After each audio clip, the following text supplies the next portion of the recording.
Hi everyone, back at here with another video. So in this video we'll be talking about a giant that swims the cold oceans of this world, and that is the leatherback sea turtle. So these guys are found only in water in the Pacific Ocean, the North and South Atlantic Oceans, as well as a small population within the South China Sea. These guys are the heaviest non-crocodilian reptile in the world, as well as the largest living turtle species, where they are over 2.7 meters in length and can weigh over 500 kilos. So unlike other sea turtles, these guys actually have, in replace of the shell and carapace of your normal sea turtles like your loggerhead and everything, these guys have got a thick leathery skin with no osteoderm plating on them, and their whole body shape is a huge teardrop with two massive flippers that propel them through the waters. And on those flippers, unlike other sea turtles where they got little claws on them, as you have probably seen in a couple photos, these guys actually have no claws. So yeah. And these guys have a very unique diet, as they actually predominantly eat jellyfish, salpa, which is like a barrel-shaped plankton form of life, and squid.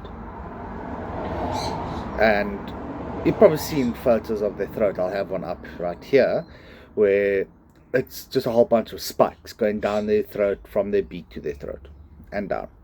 And that is so none of these gelatinous forms of life can actually pull out of there, as those spikes actually make sure it is a one way down the throat.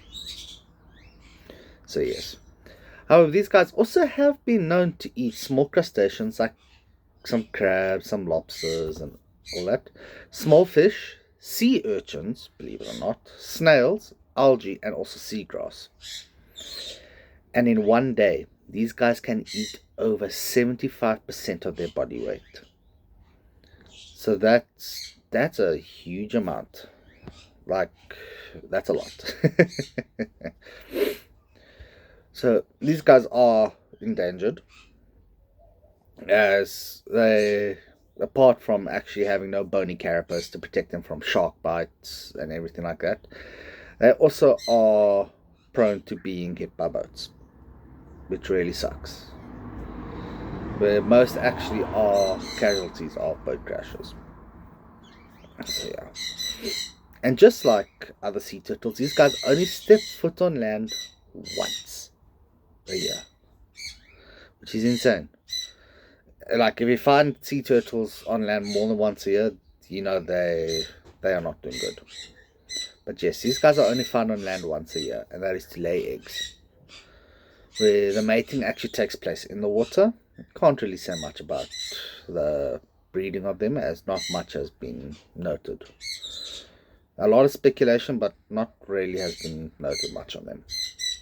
However, these guys, when they come on land and they lay the eggs, the female will bury her eggs, and on average she will lay over 110 eggs. And what makes this species even more endangered is that only 50% of those eggs are likely to hatch after 70 days.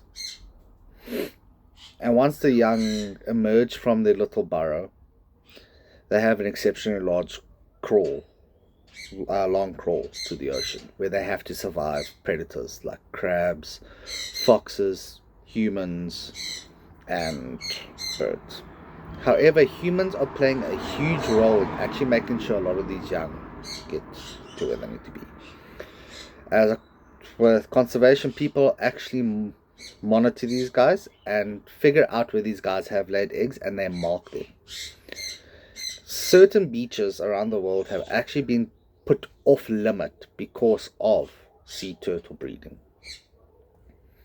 So what people do in this program also is they will ensure that a huge number of these babies will reach the water to survive. However, once they're in the water, very few survive, as they're not the biggest things yet. And these guys can live for over 100 years. However, it takes a while for them to get to that size. And during that time, they are easy pickings for anything. Which is very sad, because this is a beautiful creature. One I would definitely love to see one day. But yeah. I hope you guys liked this video. Like, share, comment, and subscribe. And I'll see you guys in the next one.